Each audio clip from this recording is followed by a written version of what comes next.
Pabandom išspręsti užduotį. 3 plus 5 lygu 10 negerai.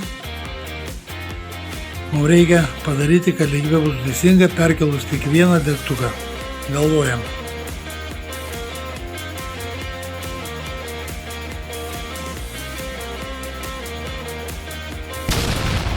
Negerai.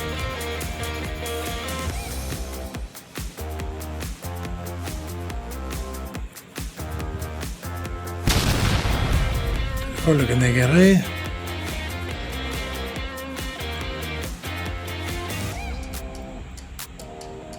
Čia irgi darosi labai paprastai. Mes iš trejetų darom penketą. Ir 5 plus 5 lygu 10. Išspręsta.